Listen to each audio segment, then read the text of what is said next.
Evangelho de Mateus, capítulo 6, versículo 19. Quando você vai abrindo, procurando aí, então, nós estamos expondo aqui, para aqueles que nos visitam, talvez não saibam, nós estamos expondo aqui domingo após domingo, já faz algum tempinho, o maior e mais importante sermão feito por Jesus aos seus discípulos, destinado à igreja, o maior e mais importante, que é o Sermão do Monte, que está registrado no Evangelho de Mateus, no capítulo 5, 6 e 7. Esse sermão é muito importante, porque nesse sermão nós encontramos a essência, ou o resumo, de todo o ensino de Jesus a respeito do reino de Deus, desse sistema de governo que já chegou, que já está entre nós, segundo o Evangelho. John Stott, já falecido, teólogo britânico, ele nos oferece 7 subdivisões desse sermão, do capítulo 5, 6 e 7. Ele nos dá 7 subdivisões, e nós já vimos aqui, dentro dessas subdivisões, na exposição do sermão, nós já vimos sobre o caráter do cidadão do reino, nós já vimos sobre a influência do cidadão do reino, nós já vimos aqui sobre a justiça do cidadão do reino, terminamos no domingo passado sobre a piedade, o relacionamento com Deus do cidadão do reino, e hoje vamos começar a ambição, que é a 5ª subdivisão, a ambição do cidadão do reino. Esse trecho vai do versículo 19 ao versículo 34, mas hoje nós vamos ler do 19 ao 21. Então nós começamos a subdivisão que trata da ambição, dos anseios, dos desejos do cidadão do reino de Deus. E ainda veremos mais 2 subdivisões até terminar o sermão, que são os relacionamentos do cidadão do reino e o zelo ou o compromisso do cidadão do reino. Vamos até novembro. Então, vamos ao texto. Evangelho de Mateus, capítulo 6, vamos ler então aqui o 19 ao 21. 6, 19 a 21. Não acumuleis para vós outros tesouros sobre a terra, onde a traça e a ferrugem corrói, onde os ladrões escavam e roubam.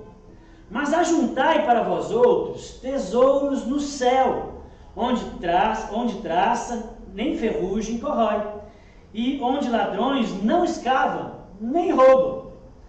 Porque onde está o seu tesouro, aí estará também seu coração.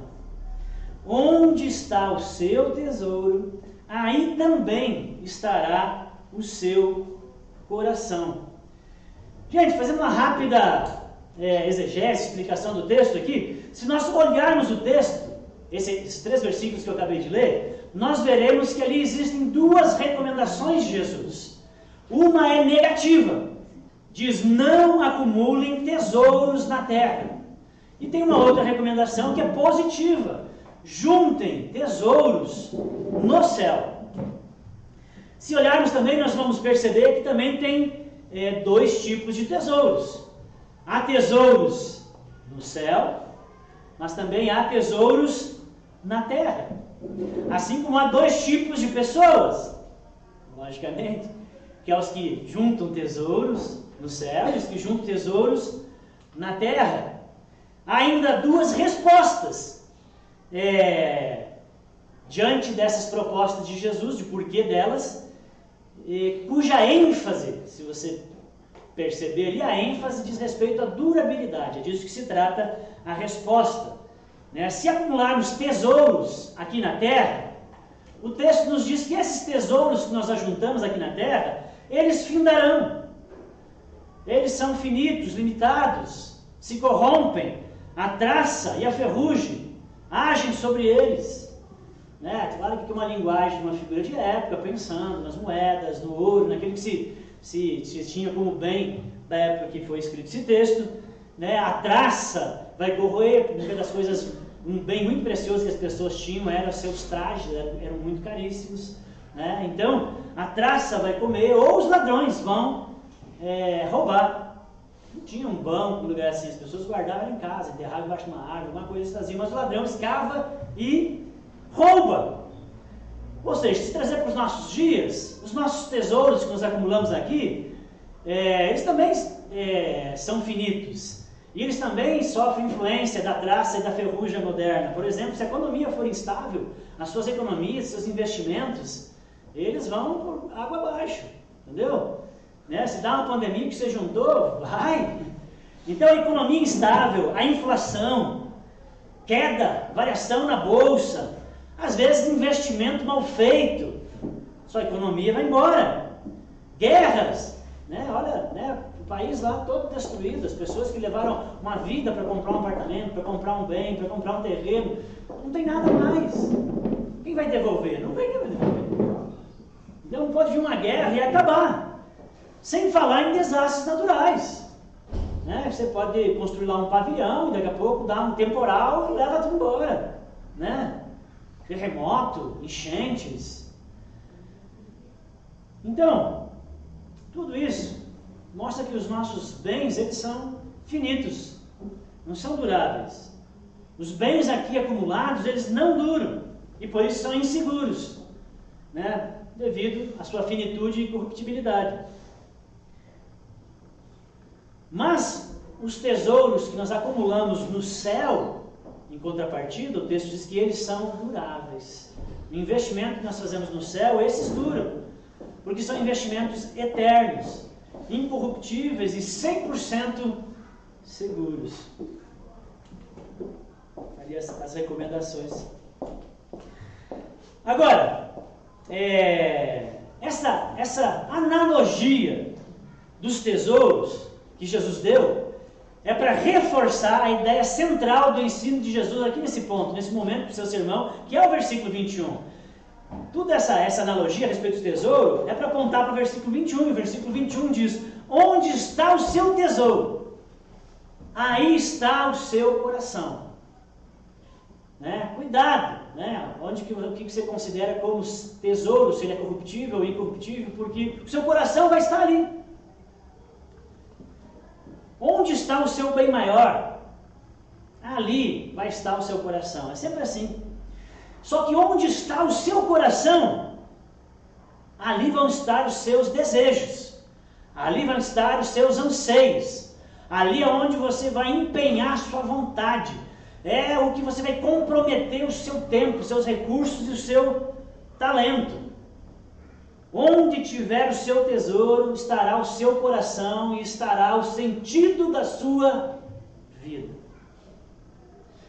Bom, o tema da pregação de hoje é sobre os acumuladores e a ambição do cidadão do reino dos céus. A ambição é todo esse trecho que vai até o versículo 34, como eu falei. Mas agora eu quero falar sobre os acumuladores. Antes de eu entrar direto aqui e desenvolver o tema, preciso definir aqui e falar um pouquinho sobre essa ideia dos acumuladores e da ambição, que são duas palavras aqui que eu coloquei no tema da mensagem. Então, acumuladores. Alguém aqui é um acumulador? Aquele olhar de acusação agora. Temos acumuladores no nosso meio? Já houve até manifestações. Então, acumuladores são pessoas que vão adquirindo coisas e juntando bens ao longo da vida sem se desfazer de nada. Não se desfaz, vai guardando, vai acumulando. Acha que sempre um dia vai ser útil, esse dia nunca chega. Às vezes aquilo se torna algo extremamente inútil. Só quem queria, mas está ali, né? Então elas têm grande dificuldade de se desfazer dos seus pertences, mesmo que já não tenha mais utilidades.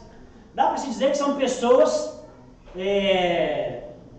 dominadas por um forte desejo de terem os seus bens permanentemente com elas. Resumindo, a vontade de ter, sem se desfazer de nada. Só acumula. A ambição é um forte desejo de ter também, de ter poder, de ter bens, de ter riquezas, de ter honras, glórias, mas também um forte desejo e a determinação para você conquistar certos objetivos na sua vida. Ambição não é algo errado, não é algo errado em si mesmo, depende do foco, depende de como é que essa ambição vai ser trabalhada, mas ela não é errada em si. Mas hoje, se alguém chamar você de ambicioso, provavelmente terá um sentido pejorativo. Porque na maioria das vezes a palavra ambição ela é usada numa tentativa de desqualificar talvez os sonhos, os desejos de conquista que a pessoa tenha. Se você então for chamado de ambicioso, provavelmente não foi um elogio. E isso acontece pela confusão que nós fazemos entre ambição e ganância. A ambição diz respeito a uma energia emocional que te impulsiona e que é importante, necessária para você conquistar objetivos a respeito de si mesmo. O ambicioso, sim, muitas vezes ele quer ter mais dinheiro, ele quer ter mais bens, ele quer ter mais prestígio social, ele quer ter melhores condições de vida, ele quer crescer para alcançar melhores condições de vida. Já o ganancioso, ele não quer apenas ter mais, ele quer ter mais que os outros. Ele quer o que o outro tem. E está disposto a usar, o ganancioso está disposto a usar meios antiéticos, sujos até mesmo, para alcançar os seus objetivos. O ambicioso não necessariamente. Os gananciosos, na maioria das vezes, ele topa tudo. Feito essas ponderações aí, vamos ao texto que a gente acabou de ler, de Mateus 6, 19 a 21. E a partir desses 3 versículos, mas tomando todo o Sermão do Monte e o contexto para essa reflexão, eu quero destacar 3 pontos aqui nessa mensagem. O primeiro é que a vida do cristão deve ser um todo sem dicotomia. As nossas vidas precisam ser um todo, e não picada, e não repartida em estanques, em áreas onde cada setor tem a sua regra particular. Assim, no final de semana, eu sou assim. Durante a semana, que é no trabalho, eu sou de outro jeito. Com os amigos é de outra maneira. Não, a vida do cristão ela precisa ser um todo, sem dicotomia. A primeira metade desse capítulo que nós estamos lendo do Sermão do Monte, que é o capítulo 6, a primeira metade, que nós já fizemos várias pregações sobre ela, que é do versículo 1 até o versículo 18, que trata da vida particular, trata do secreto, da individualidade do cristão no seu relacionamento com Deus, que mostra o crente ou o cristão orando, jejuando, praticando ajuda aos necessitados, dando esmola, ou seja, é a vida piedosa, o particular, o secreto.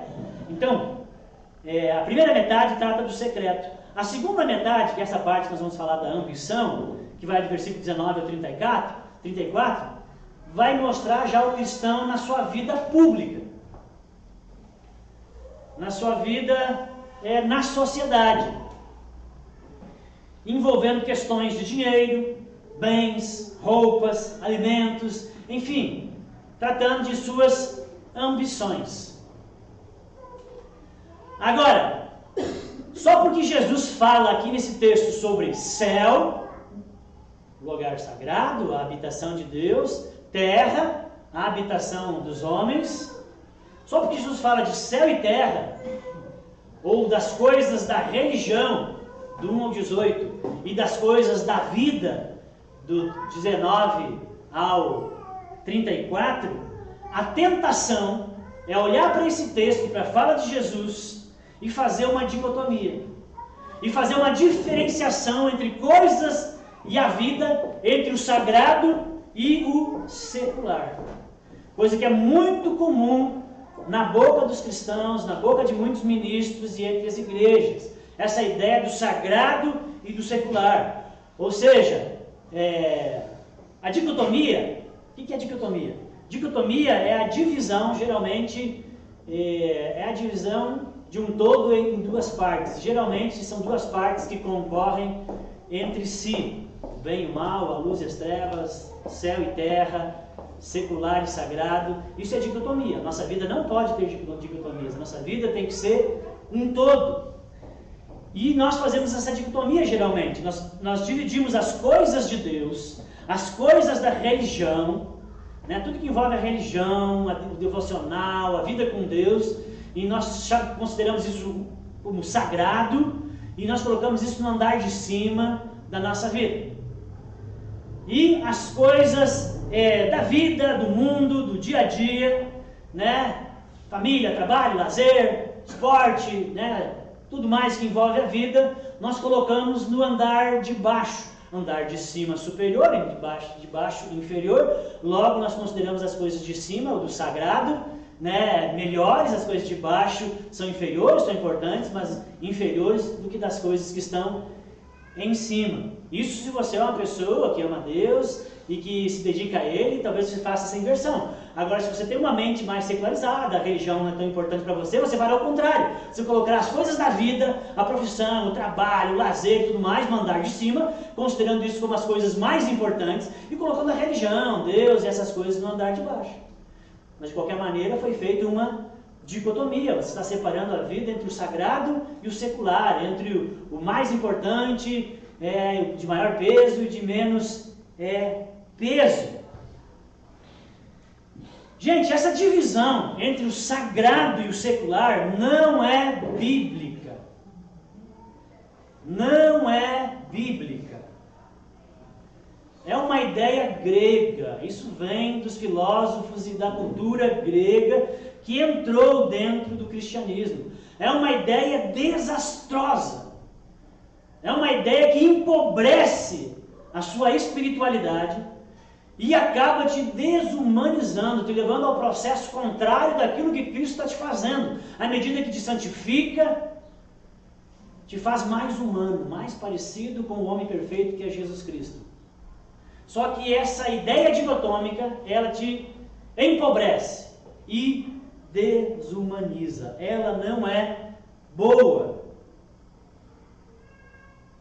Por que ela não é bíblica? Porque nós vemos na Bíblia que para Deus, tudo o que fazemos, por mais secular que pareça, como costurar, lavar uma louça, varrer a casa, sair para fazer compras, construir um prédio, executar cálculos, fazer uma cirurgia, atender uma pessoa, fazer uma oração, ir à igreja, ir a um pequeno grupo no culto. Para Deus, tudo é religioso.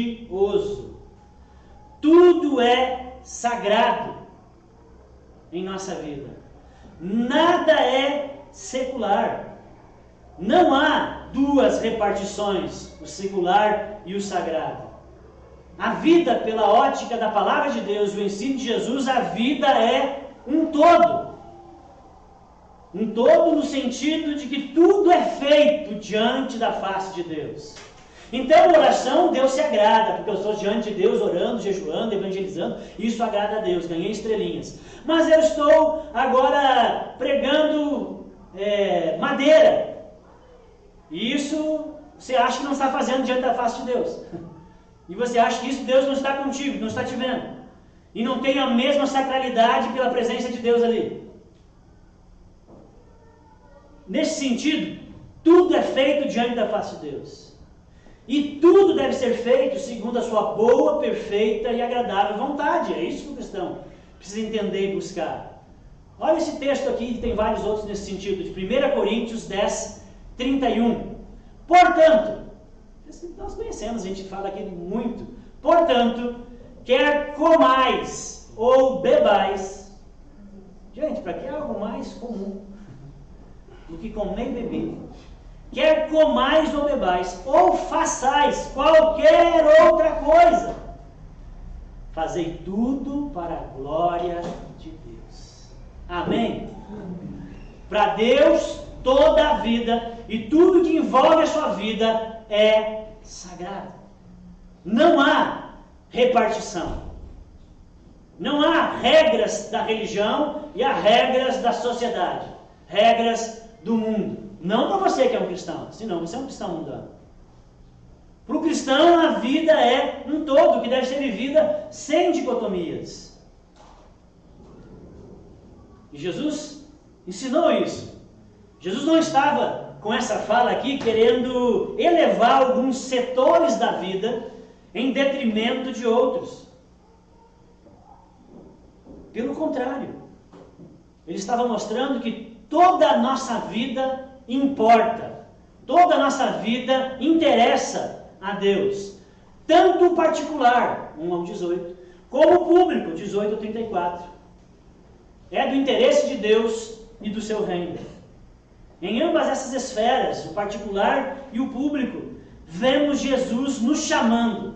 Em ambas, vemos Jesus nos chamando para sermos diferentes da cultura popular e buscar ter uma vida que glorifique a Deus.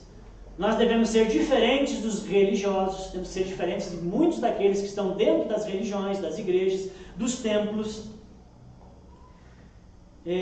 no que diz respeito ao seu relacionamento com Deus. A gente viu isso quando estudou sobre piedade. Várias vezes Jesus estava dizendo: não seja como os fariseus, que fazem só para se aparecer. Eles já receberam o prêmio deles. Jesus está nos chamando para ser diferente, para evitarmos a hipocrisia, né, e praticarmos a piedade, a busca de Deus de maneira sincera, fazendo do coração. Amém? Então Jesus está nos chamando no particular para sermos diferentes, para glorificar Ele. Mas no público também nos chama a sermos diferentes daquilo que o mundo é. Né? Ele está dizendo aqui, nós vamos ler aqui do 19 ao 34, ele está dizendo para nós sermos diferentes dos não religiosos. Ele diz para sermos diferentes dos religiosos, mas também diferentes dos não religiosos.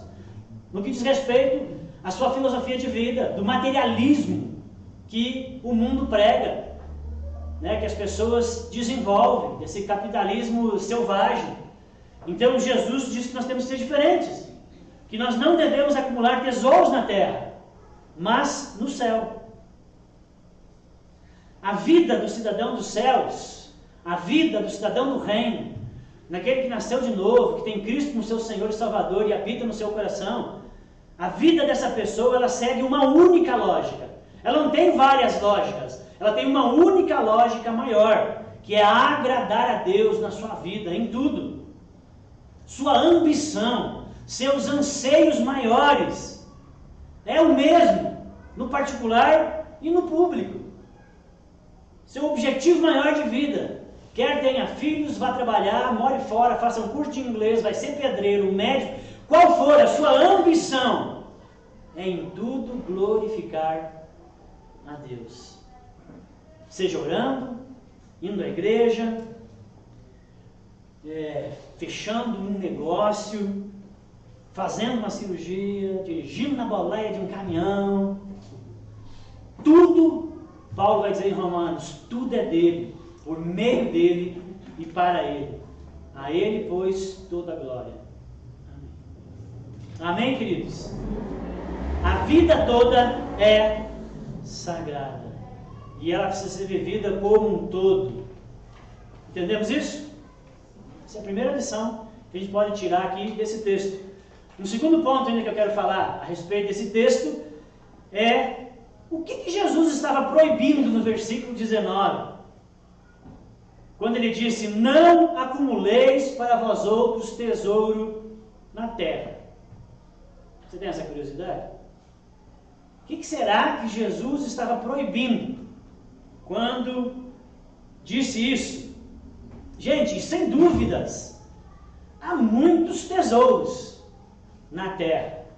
E não, muitas coisas valiosas demais, e não necessariamente só bens, dinheiro. Há uma espécie muito grande, pessoas, seres humanos, há muita espécie de tesouros na terra. Mas antes de eu falar para vocês do que Jesus estava proibindo quando disse não acumuleis tesouro na terra, vamos começar por aquilo que Jesus não estava proibindo. O que ele não estava proibindo quando ele disse não acumuleis tesouro na terra? Posso dizer para vocês, pela palavra de Deus, pelos demais textos e o conteúdo todo, que Jesus, que Deus não estava proibindo você de ter propriedades. Não acumuleis tesouros na terra. Posso dizer para vocês que Jesus não estava proibindo você de adquirir, de ter propriedades, de trabalhar e como fruto do seu trabalho, adquirir bens, adquirir imóveis, bens imóveis e também bens móveis, ou um lugar aconchegante, se Deus te der condições, para você morar, ou um veículo que possa te transportar, ou talvez até um sítiozinho, você gosta da roça, dos finais de semana, descansar, um lugar de lazer, ou uma moto, se você gosta, para curtir, Deus não está, com certeza, nos proibindo de você ter propriedades. Em lugar nenhum nas Escrituras há proibições a respeito de se adquirir bens ou propriedades. Pelo contrário, você vai encontrar leis que visam proteger o direito à propriedade. Por exemplo, no Decálogo, nos 10 mandamentos, Êxodo 20, versículos 15 e 17, o 8º e 10º mandamento estão diretamente relacionados a isso. Não roubarás. É um mandamento proibindo o roubo, porque para proteger o direito à propriedade, aquilo que o outro adquiriu, ele precisa ter seguro nisso, e o outro não pode invadir e levar, sem que isso tenha consequências. Então, não roubarás, não cobiçarás, e ele vem, dizer, não é só a mulher, mas é os bens, os gados, a empregada. Ou seja, eu vejo a palavra de Deus nos permitindo ter bens e propriedades e criando leis para proteger isso. Porque se você não protege o bem e a propriedade, você ataca a vocação que é o trabalho. Então, com certeza, não era disso que Jesus estava falando. Segundo, Deus não está proibindo você de economizar para dias piores ou para uma segurança futura. Não acumuleis tesouro na terra. Jesus não está proibindo você de fazer provisões futuras. Não tem problema você fazer uma previdência privada, pagar o INSS. Você precisa, senão isso vai dar ruim, não tem problema você fazer uma previdência privada, não tem problema você fazer uma poupança, não tem problema você fazer um seguro de vida. Não, sou crente, não sei o que, não, vou acumular tesouro aqui. Não tem problema você fazer um seguro de vida. Nem certos investimentos que você está fazendo visando uma aposentadoria futura. Pelo contrário, as Escrituras louvam a formiguinha que armazena no verão para suportar os dias difíceis do inverno. Provérbios, capítulo 6, do 6 ao 8. A Bíblia também diz que o cristão que não faz provisão para a sua família é pior do que o incrédulo. 1 Timóteo 5, 8. E não podemos esquecer de José, que acumulou nos 7 anos de fartura e assim teve provisão para os 7 anos que vieram de seca. Gênesis 41, 37 ao 57, você vai ver isso. Então, gente, Deus não está proibindo você de fazer poupança, de fazer investimentos, de planejar uma aposentadoria, de ter recursos para isso. Deus também não está proibindo você de ter prazer, o prazer de desfrutar das boas e abundantes dádivas que Ele nos deixou na criação.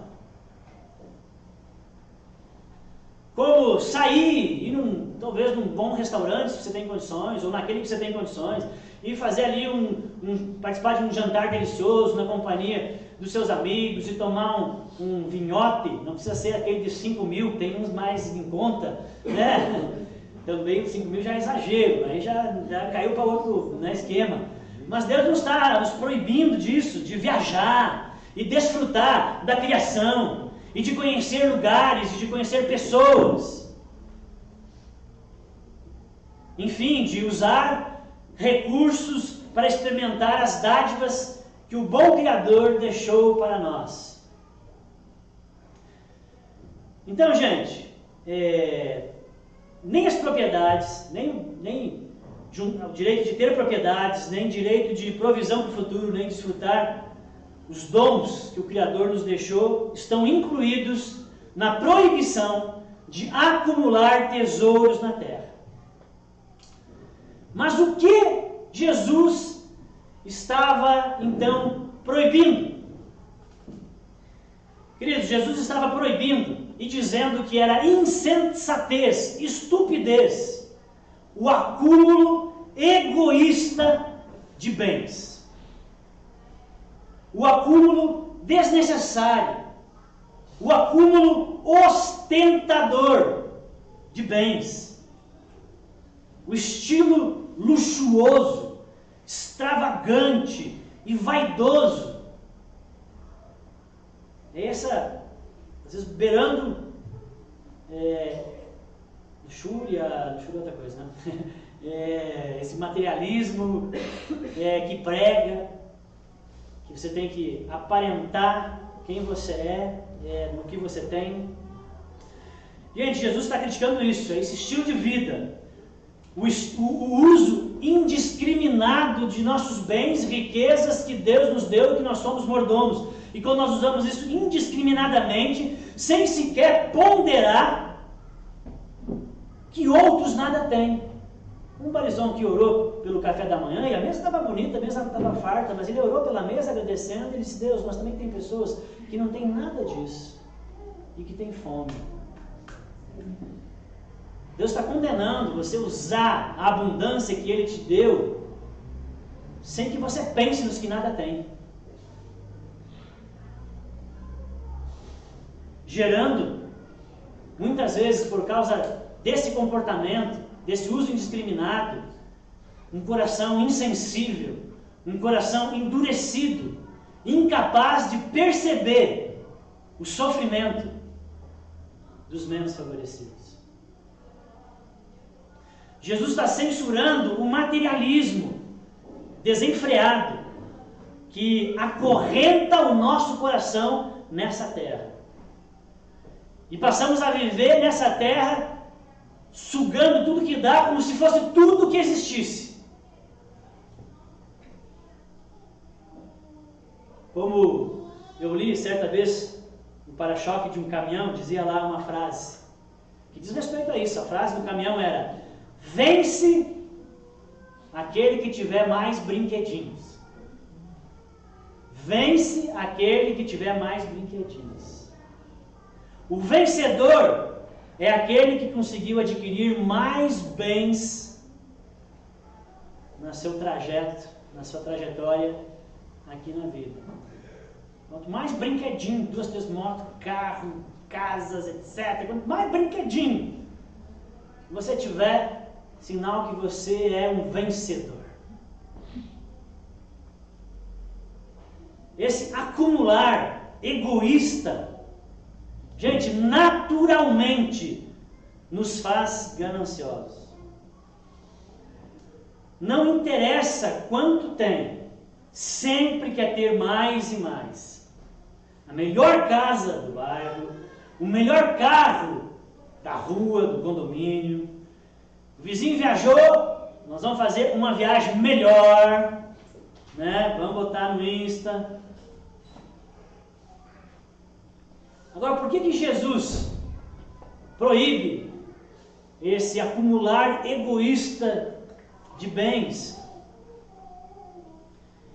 Versículo 21 nos diz que, não está ali, 21 diz que é porque onde está o nosso coração, ali estará, onde está o nosso tesouro, ali estará o nosso coração. Gente, Jesus fez toda essa analogia dos tesouros porque Ele está preocupado com a gente. Ele sabe que o nosso coração é pecaminoso. Ele sabe que o manipular dos bens, da riqueza e onde envolve isso, sempre dá confusão. Você já viu como é que é a partilha de bens quando morre? Raramente sai coisa bonita. Geralmente é brigaiada, né? Ou seja, envolver o dinheiro é peleia, é só feiura. Jesus sabe o quanto que o mamon tem força e Ele está preocupado com a gente. Ele está preocupado com o destino da nossa alma, o nosso destino eterno. Porque se tudo que importa para você, se a prioridade na sua vida for apenas as coisas dessa vida, os tesouros dessa vida, então também significa que o seu coração está linkado e amarrado apenas a essa vida. E essa talvez seja a razão da sua frieza espiritual. A razão de sua falta de fome por Deus. A razão da sua apatia e distanciamento de Deus. Porque os seus tesouros, aquilo que você está acumulando, são apenas tesouros na terra. Sua ambição e as suas prioridades são as coisas dessa vida. Os tesouros que aqui estão. Jesus, certa vez, contou uma parábola sobre isso. Irmãos, eu estava fazendo o culto, a pregação, e a Fabiola estava fazendo a liturgia do culto. E eu não vi até aqui agora durante o culto. E a leitura que a gente fez no início do culto, sem que a gente conversasse, foi exatamente essa. Ou seja, Deus sabe do que seria tratado. E eu quero ler de novo para vocês. Então, Jesus, a respeito dessa nossa ambição, de querer só as coisas dessa vida, da nossa prioridade ser as riquezas dessa vida, sem se importar com o céu, com as riquezas de Deus, sem querer ser rico para com Deus, Jesus contou uma parábola sobre isso. E Ele disse, vou ler de novo, porque eu li no início, mas vou ler de novo, porque agora está dentro do contexto. Então alguém na multidão gritou, Jesus estava andando e alguém na multidão gritou, mestre, por favor, diga a meu irmão, que divida comigo a herança de seu pai. O pai morreu, deixou uma herança. Provavelmente o irmão mais velho era aquele que ficava com uma fatia maior, era assim que fazia, agora é tudo igualitário, né? E agora o irmão mais novo, provavelmente ele está gritando, mestre, né? De repente o cara que fica cristão, diz para ele fazer igualzinho aí, né? Para ele dar uma parte maior para mim. E Jesus diz, amigo, quem me pôs como juiz entre vocês para decidir essas coisas? Jesus está dizendo, vocês têm aonde falar sobre isso. Vocês têm o sinédrio, os lugares para discutir essas coisas. Mas Jesus estava interessado em algo mais profundo do que isso. E Jesus respondeu então, né? Disse, cuidado, guarde-se de todo tipo de ganância. A vida de uma pessoa não é definida pela quantidade de seus bens. O caminhoneiro estava errado. Não vence quem tem mais brinquedinhos. Não. Vai chegar diante de Deus e não venceu. A vida de uma pessoa não é definida pela quantidade de seus bens. Então lhes contou uma parábola. Um homem rico tinha uma propriedade fértil que produziu boas colheitas. Pensou consigo, o que devo fazer? Eu não tenho espaço para toda essa minha boa colheita que deu. Por fim, disse, já sei, vou derrubar os celeiros e construir outros maiores. Ok, está aí, planejamento, nada, nenhum problema, gente.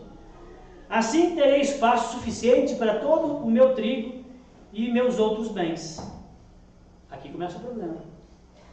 Então direi a mim mesmo, amigo, sabe quando a pessoa é psicóloga de si mesma, ela começa a conversar consigo mesmo, solilóquio, ela conversa. Amigo,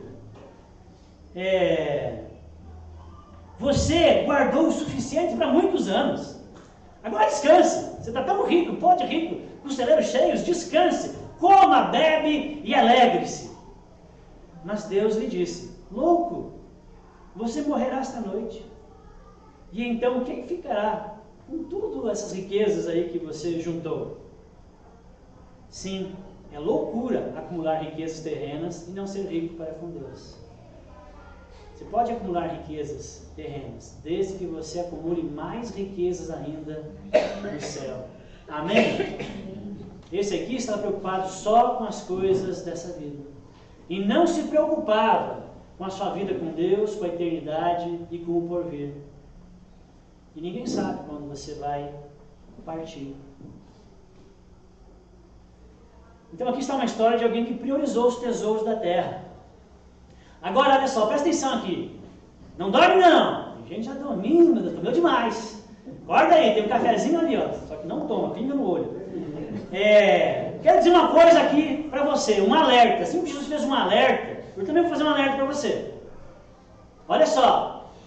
Nenhum homem, nenhuma mulher jamais foi para o céu sem que o seu coração já não estivesse lá antes. Nenhum homem, nenhuma mulher jamais foi para o céu ou irá, sem que o seu coração estivesse lá antes. Versículo 20 diz: louco, essa noite pedirão sua alma. O que adiantou você acumular e viver pelos bens dessa vida sem se preparar para a eternidade, sem ser rico para Deus? Nada serviu, para nada adiantou. Game over. O cidadão do reino de Deus, gente, só tem um ideal na vida. Ele só tem uma ambição. Tanto na vida particular quanto na vida pública. É a glória de Deus. Amém? Quer seja na escassez, quer seja na abundância. Quer seja no trabalho mais simples, quer seja naquele trabalho com maiores rentabilidades. Não interessa. Deus precisa ser glorificado. Amém? Essa é a ambição daquele que já habita os céus, mas ainda permanece na terra. Amém? Amém. Glória a Deus. E terceira e última coisa que eu quero destacar desse texto: o que são esses tesouros que nós precisamos acumular nos céus? Do que se trata? O que é acumular tesouros no céu? Do que se trata isso? Quando que eu acumulo tesouros no céu? Como que eu posso fazer? E não esqueça, tem muitos tesouros bons aqui, gente. Tem muita coisa gostosa nessa vida que Deus não te proíbe. Mas não esqueça, os melhores tesouros são no céu, pois lá eles não terminam, ninguém rouba. Amém? Amém. O que são esses tesouros no céu? Ajuntar tesouros no céu é tudo aquilo que você faz na terra, cujos efeitos ou consequências repercutem na eternidade. Tudo que você fizer em vida, para o seu próximo, para a família, tudo que você fizer em vida, todas as suas ações na terra, cujos efeitos repercutem na eternidade, é juntar tesouros no céu. Por exemplo, tudo que você faz pelo seu relacionamento com Deus, seus momentos de devocional, suas horas de oração ou minutos de oração, os jejuns, a caridade, o socorrer necessidade, a cesta básica, o vestir o nu, o visitar o que está na cadeia, o socorrer o parente, ajudar os irmãos, comprar o remédio, tudo que você faz, porque tudo isso é piedade, tudo isso faz parte daquele que tem um relacionamento com Deus. Já pregamos sobre isso então, nas pregações passadas. Ir à igreja, ir ao PG, servir a noiva de Cristo, servir a igreja, trabalhar na igreja, tudo o que você faz pelo seu relacionamento com Deus tem efeitos na eternidade. Amém? Amém. Então isso é acumular tesouros no céu, é um exemplo. Um segundo exemplo: tudo o que você faz para ter um caráter mais parecido com Jesus. Tudo que você, o processo de discipulado, o descer até o oleiro, ele trabalhar na sua vida, e as virtudes e o caráter de Cristo está sendo gerado em você. Isso é acumular tesouros no céu. O caráter, o nosso caráter, gente, é uma coisa que a gente vai levar. O caráter de Cristo gerado em nós é uma coisa que nós levamos para o céu. Pastor, estou lascado. Tá mesmo. Tá mesmo, eu também. Mas graças ao Senhor, que quando Ele vier, no apagar das luzes, no tocar da trombeta, o que não foi completo se completará. Amém? Porque seu corpite com pecado e com falhas não vai ficar naquele lugarzinho. Então o Senhor vai nos transformar. Mas esse processo, até que Ele nos transforme, a gente leva. Isso não se perde, isso é válido. Amém? Amém. Tudo o que você faz para crescer em algumas virtudes que são específicas, que a Bíblia chama de virtudes teologais, que são importantíssimas, que é a fé, a esperança e o amor, das quais o Paulo disse que essas permanecerão. Tudo que você faz para crescer na fé, tudo que você faz para crescer no amor e crescer na esperança, faz com que você junte tesouros no céu. Nossa tarefa de apresentar a Cristo àqueles que não o conhecem. A nossa tarefa de evangelizar, de dar bons testemunhos, de apresentar o Evangelho, de falar com as pessoas do amor de Jesus. Tudo isso.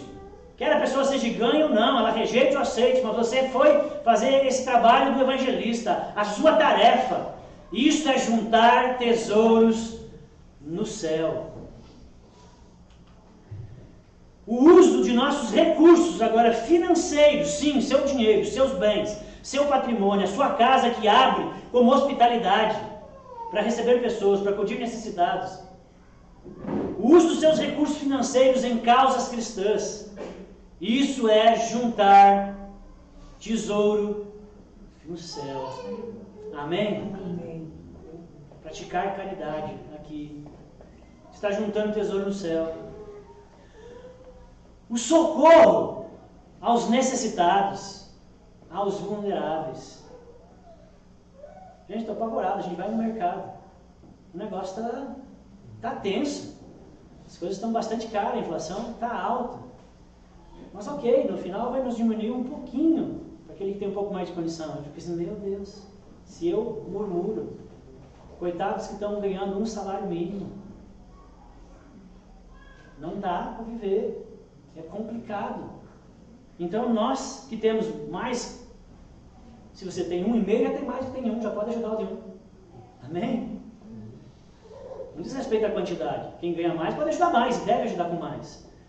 Mas é isso, socorro aos necessitados e aos vulneráveis, e que está aí, que você não pode fechar os olhos, porque você está focado só nos bens dessa vida, ajuda você a não deixar que o mamão e o materialismo assumam o controle, mas você ser dominado pela economia e pelos princípios do reino de Deus. Amém? Não esquecer que você é um cidadão do céu. Então ajuda, socorra, se envolva em projetos sociais, ajude ONGs. Amém? Todas essas ações são temporais, com consequências eternas. Citei algumas, com certeza, gastar mais tempo refletindo, a gente vai encontrar outras. Esse é o tesouro, irmãos, que Deus quer que o seu coração almeje. Não que você não vai almejar outros, mas esse tem que ser a mola mestre, os tesouros do céu. Amém? Só quem é rico para com Deus, verdadeiramente vai conseguir ser rico nessa terra. Senão você vai ser mais um materialista, andando aqui pensando só no seu umbigo e destruindo tudo à sua volta. Essa é a ambição que Deus deseja para você e para que você tenha em toda a sua vida, essa ambição de acumular tesouros no céu por meio de tudo que você toca, por meio de tudo que você faz e tudo que Deus te deu em toda a sua vida. Essa é a escala de valores que Deus quer que você tenha. É aquilo que Deus quer que você priorize. É isso que nós temos que fazer, a gente precisa priorizar o eterno, gente. Sempre o eterno. Diante do temporal e o eterno, priorize o eterno. Porque as ações que alcançam o eterno, elas sempre abençoarão o temporal. Você pode, por exemplo, você pode perder, irmãos, uma oportunidade. Você pode perder uma boa oportunidade, inclusive de negócio. Porque para você fechar aquele negócio, você ia ter que se corromper em algum nível. Ia ter que aceitar um contrato desleal, ia ter que aceitar um suborno, ia ter que fazer alguma coisinha. Então você que tem o olho na eternidade, que ama o Senhor e quer acumular tesouros no céu, você pode até perder uma boa oportunidade, mas não vai abrir mão de ser honesto, de ser correto e de ser justo. Você pode perder um relacionamento que você ama muito, mas não vai abrir mão da santidade e da sua consagração pessoal a Deus. Você pode ficar com nota baixa, gente, na escola, na universidade. Pode ser até reprovado, mas não vai colar. Você está acumulando tesouros do céu. Sua prioridade é a glória de Deus. Você pode até passar vergonha, mas não vai perder uma oportunidade de falar de Cristo. Investir na eternidade ou em tudo que é eterno é a dica aqui do banqueiro divino. É a dica daquele que sabe tudo sobre investimentos a curto, médio e longo prazo. Essa é a economia de Jesus para mim e para você. Invista no céu. Ambicione o eterno. Almeje a glória de Deus. Viva na terra, mas sem tirar o coração do céu. Pois onde está o seu tesouro, ali estará o seu coração. Irmãos, acumulem tesouros no céu e você será rico para com Deus. Invista no eterno e eu tenho certeza que você não se arrependerá. Eu termino agora lendo uma breve e chocante trecho da pregação de um pastor que eu gosto muito, procure na internet, ouçam tudo que ele pregar, pastor Paul Washer. Eu quero aqui ler um breve pedacinho de uma pregação que ele fez há alguns anos atrás, num auditório lotado de universitários, na Universidade Paulista de Mackenzie, bem renomada e conhecida no nosso país. Aquele auditório lotado de estudantes. Ele pregou para os estudantes, e não era só para religiosos, católicos, protestantes, não, ele pregou para todos, todo mundo que estava lá, estava cheio. E eu quero ler aqui um pedacinho que diz respeito, que cai aqui dentro como ilustração para essa mensagem, e terminamos a pregação. Num determinado momento, na introdução, ele disse, olhando para os universitários, então pense isso, dentro de 4 a 5 anos, vocês estarão se formando. Dentro de 15 anos, a maioria de vocês verão que a maioria dos seus sonhos e expectativas não se tornarão realidade. Dentro de 25 anos, vocês verão a sua beleza e a sua força se esvaindo, sendo consumida. Dentro de 30 a 35 anos, vocês vão começar a pensar na morte. E dentro de 100 anos, todos vocês, eu diria até uns 80, todos vocês estarão mortos. Todos vocês estarão mortos. E você, em 100 anos, será totalmente esquecido. Ninguém saberá quem você era. Seus bens para nada servirá. Essa é a realidade. Pode chocar e entristecer vocês. E não importa o que você fizer, não importa o que você alcançar na vida, todos estarão mortos. Não somente mortos, mas alguns poucos de vocês, ao morrerem, permanecerão na presença de Deus e ouvirão: muito bem, servo bom e fiel. Foste fiel no pouco, sobre o muito te colocarei. entra no gozo do teu Senhor. E alguns de vocês, talvez a maioria, infelizmente, ouvirão as palavras mais terríveis que um ser humano pode ouvir: apartai-vos de mim, os que praticai a iniquidade.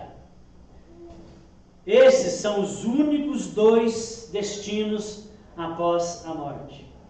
Você pode me falar de sua vida acadêmica, das filosofias que segue, de suas conquistas, de suas teorias da vida, mas só Jesus pode resolver o problema do pecado e da morte. Só Ele tem solução para o seu destino eterno. Ele, somente Ele, é a sua única esperança. Onde está o seu tesouro, ali estará o seu coração. Seu coração está nos tesouros da terra? É só na terra e nas coisas dessa vida que você se importa? Quero dizer para você que não é sensato. Não é inteligente, se você se julga uma pessoa inteligente. Não é inteligente colocar o coração em coisas finitas. Porque as coisas da terra todas são finitas. Não é inteligente colocar o coração nos bens, ou até mesmo em pessoas, pois você vai perder. E é certo que vai, porque são finitas. E quando isso acontecer, o seu coração se esfarelará. O seu coração se despedaçará. Queridos, coloque o seu coração em Jesus. Coloque o seu coração no reino de Deus. Coloque o seu coração no eterno. Faça dele o seu bem maior. Não que você não vai ter outros bens. Faça dele o seu bem maior e inegociável. O seu maior tesouro. Pois ele nunca te deixará. Ele nunca findará. Ele nunca te decepcionará. Ele é totalmente confiável e seguro. Ele é a nossa única esperança. Amém? Amém? Que o Senhor Jesus seja o seu tesouro e nele esteja o seu coração. Amém? Amém? Vamos orar? Senhor meu Deus, bendito, obrigado pela Tua palavra que nos exorta, que nos ensina. Obrigado que Deus tem riquezas maravilhosas que o Senhor colocou na criação e que nós podemos usufruir. Obrigado pela saúde, pelo trabalho, Deus, e por aquilo que nós podemos, Senhor, ter nessa vida, com a bênção e com a ação graciosa do Senhor. Deus, mas nos livra de nos apegar a essa vida, nos livra a viver só para essa vida e só para os prazeres dessa vida. Que o nosso coração, Deus, não caia nesse engano, não sejamos insensatos e estúpidos, Deus, porque não sabemos quando vamos partir e se ainda não estamos ricos para com Deus, então lascou. Deus, em nome de Jesus, que o nosso coração esteja no Senhor, que a nossa vida seja para a glória do Senhor, que essa seja a maior motivação em tudo que envolve a nossa vida, em nome de Jesus, amém.